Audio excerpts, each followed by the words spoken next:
Hello guys, are you planning to study for free in Norway? Today I'll be taking you through how to begin your application by creating an account and beginning the application process. Stay tuned and don't forget to like, share and subscribe to our channel.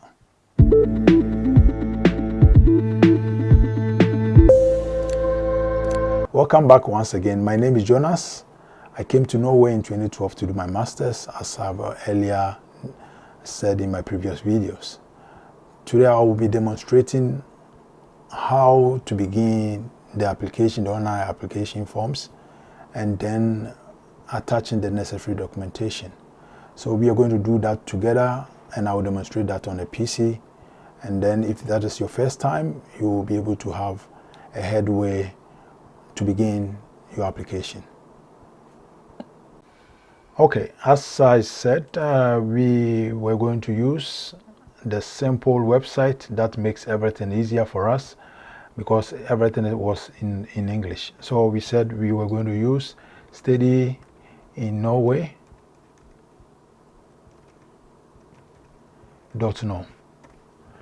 and this website was already in English, and we are able to filter out the program that we wanted to study. So we will, as an example, take a master's program and then look at any engineering program. So we will take any university from University of Tromsø, because we know that is already opened as we record this video on 14th of October. So when we click, there are various courses here that we can select from.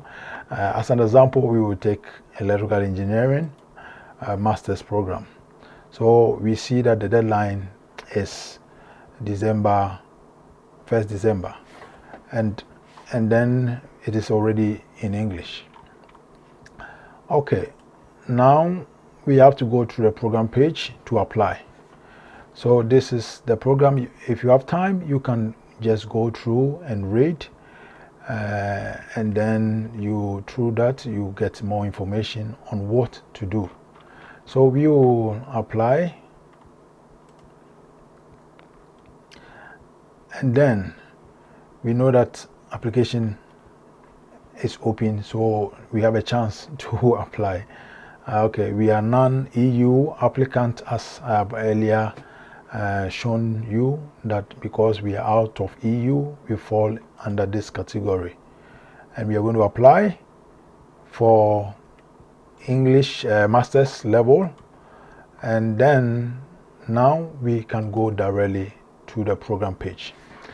So when you come here, actually you can choose any program that you want, any institution, but we know that there are some universities that are open, some are not yet open, but as I told you, we are going to use University of Tromsø as an example because we are sure, and from our reference, that it is open. So we will click on University of Tromsø and then continue this process.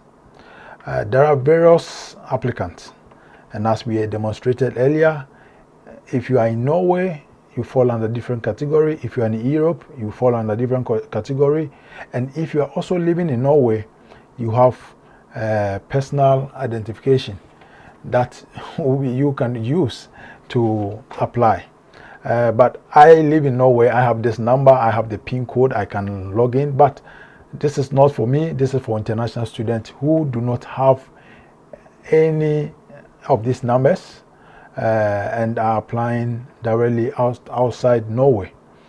So then we will log in as international applicants because we have no Norwegian identification number that we don't have. So we have to just use an email and then a password. So because we don't have any account, we have to create a new account, and then we have to click on register new international applicant. Then we follow the instructions. You can read through all of that, but as we have demonstrated, we do not have basic education within the Nordic education background. So we will click this no, I am not a Nordic citizen. So because we don't have any of our basic education in any of these countries, so we have to click here and then we can move on. Yes. So are you or have you been a student? Now you are applying for as a new person. So no, you have not been to the university before. So yes, you click on no. And then have you applied to all of these things? Yeah, you have not anyway done it before. So this is a new application that we are going through. Then we go through next. Basically, we have to enter this information that is required. And this is what is going to be used in the application portal to apply to various universities. So this is going to be a demo, so I'm not going to use my name. We will create any account. Now you have to register with your own details and then with a specific email address. So if you don't have an email address, you have to create one, and it is important that you use an email that you have access to. So if you cannot remember your password or you cannot access that email, it is important that you create a new email account. And if you have any challenges with creating a new email account, you can write in the comments below and then we will help you out. Okay, now we assume you have an email account and therefore we are going to use that to register. I will use Norway Tips as our channel name, and then I have already created an email that we are going to use.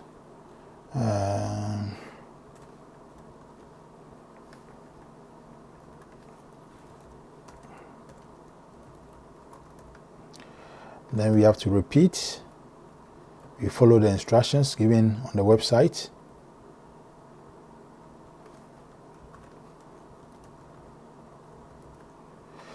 And then I am a Ghanaian. Sorry.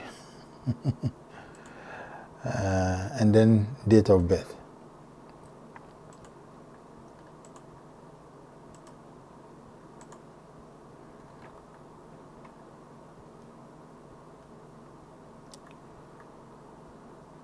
I mean, it doesn't matter, you can take any of the dates, but this should be your actual date of birth because that will be looked at. So when you register, you will get a confirmation email in your email account with the password. So that's why I was telling you that it is important that you can access this email address.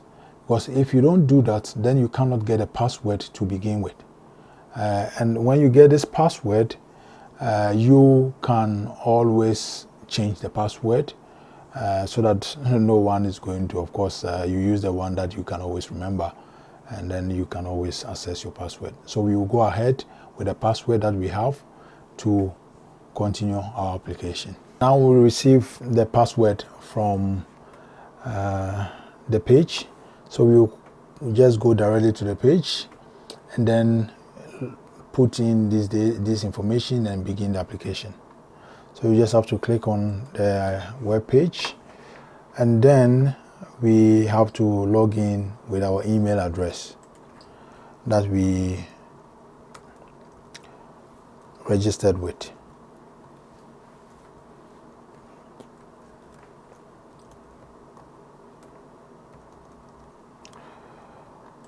And then you can just go and copy the password that is there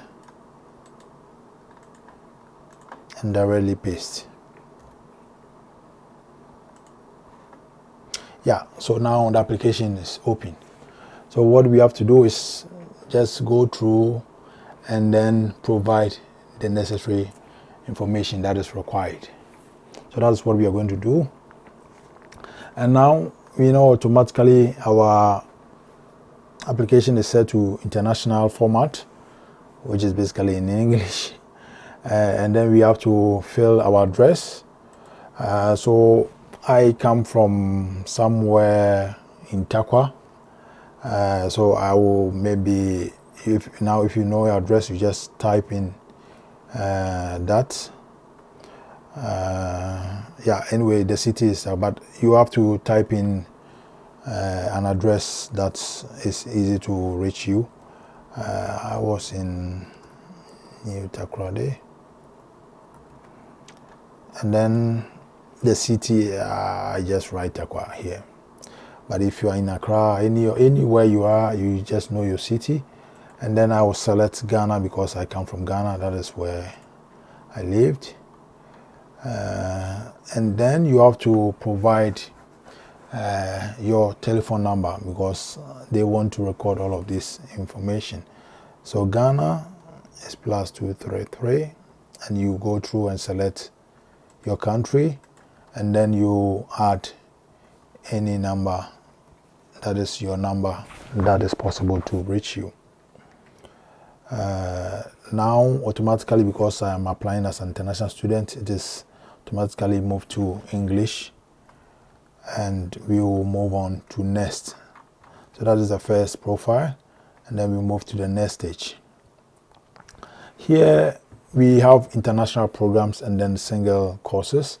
As I made it in our earlier videos, that most of the single courses are in Norwegian. So yeah, you can give it a try, but we are looking at international programs here.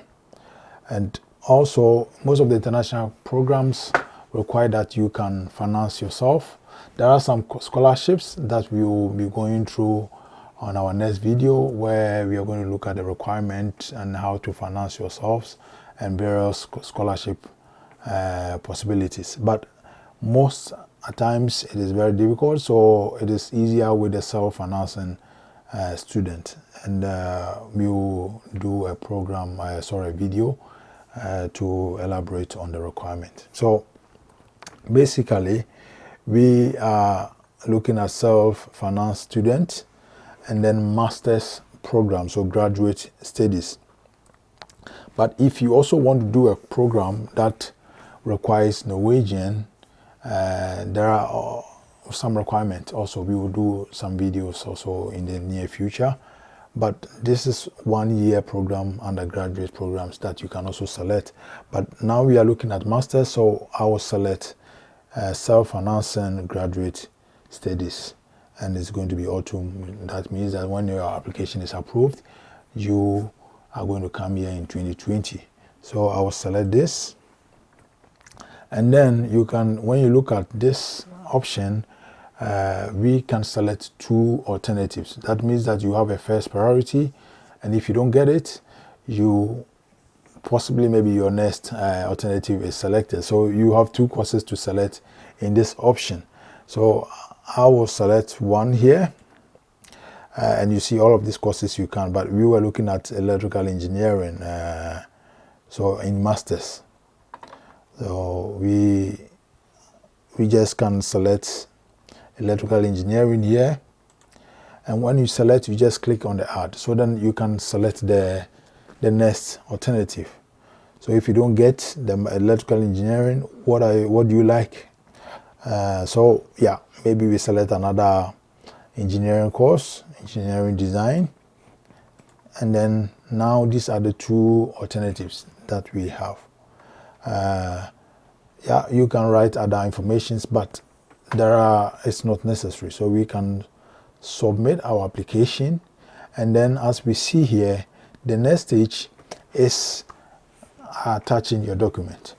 And we also have to understand that normally when the application is opened, you have the deadline, and when the deadline even expires, you still have some time left to submit your document. But that means that your application should be submitted, but you can always come back to upload some document that is also required that may be delayed, or you are asked with the application reviewing committee, then you can come back to upload. So mostly you have additional 2 weeks after the deadline to attach any necessary documentation. So we will move to the next stage, but that means that we have to submit this application. Now, after submitting, as you see, we have deadlines and then we have to submit all of these documentations. Our bachelor's degree, because we are coming to do masters here, you are required to have bachelor's. So you have to provide that documentation. We also have to submit English language proficiency. But people who have their basic education already taught in English, Ghana, Nigeria, and even Philippines and other countries are exempted from this requirement. But you are also required to do that if you don't have English as your basic language for your bachelor's studies. So that you also know which of the English proficiency exams you should write. But we will make another video in the future on that. You should have a passport, because before you travel you need a passport and then you have to get a passport scanned, and that we can upload. And then there is a statement of purpose. This statement of purpose is basically, I will try to put a sample, the description below if I find some of the ones that I wrote earlier on, just to describe why actually you want to come and study here, and why you want this course specifically, and also why you think you have a better chance than others, maybe due to your expectations and other stuff that you have to also attach. And then proof of funding. We know, though it is so free, as we all say, tuition free, because you don't pay for the teachers to teach you, but you also have to get some money to fund your stay. That means that where you sleep, the food you eat, and some petty expenses. But this is just your own expenses, that money you have to have. So there is a requirement in order for you to live and study with a peace of mind. You are required to get some money, and that we will make another video as to how much is required, and then how often this money will be required during your 2 years of study. We will also make a video on that. So these are basically some of the documentations that we have to attach. But we also have to understand that we can come back anytime to upload this document. So if you don't have them, you can begin to prepare them. If you have your bachelor's degree, what you have to do is that you have to get it scanned into a PDF, and then it's possible to attach. If you don't have English proficiency, what I did my time, I went to my school, the English department, just to get a sample letter, just to confirm that indeed I completed this university and English is used to teach. And I'm a Ghanaian, basically English is not required. We will make a video to look at that before we come back to what we need to submit in this application. So we will end our application here by just clicking on one of them on how you are going to attach this document. So you see that there are requirements. Maximum file is supposed to be 15 megabytes, and you can upload the files in any of the types below. So these files, you can always upload them. So what you do is that if it's a passport, you have to select identity or any of the which falls under ID, international passport. You click on that, and then you write a description. Basically, yeah, this is a passport. It's not necessary, as you can see. It's optional. When there's an optional, it's not required to write anything. But if you something maybe you upload and you want to make it organized, you can just write passport here, and then it's easy. When you go to the files, you will see that this is passport. If it is bachelor's degree, you just can write a bachelor's degree there, so that when you go there, you see that this is bachelor's, it is already there. And then you just can click and browse to where you have already scanned your files to. So we will end here, and then in our next video we are going to look at what is required here in terms of admission requirement, the finances, the statement of purpose, and also some of the English requirement, whether you need to submit this documentation or not. So we will make another video to elaborate more on this. So I will thank you for your time, and don't forget to like, share, and subscribe to our channel. Bye for now.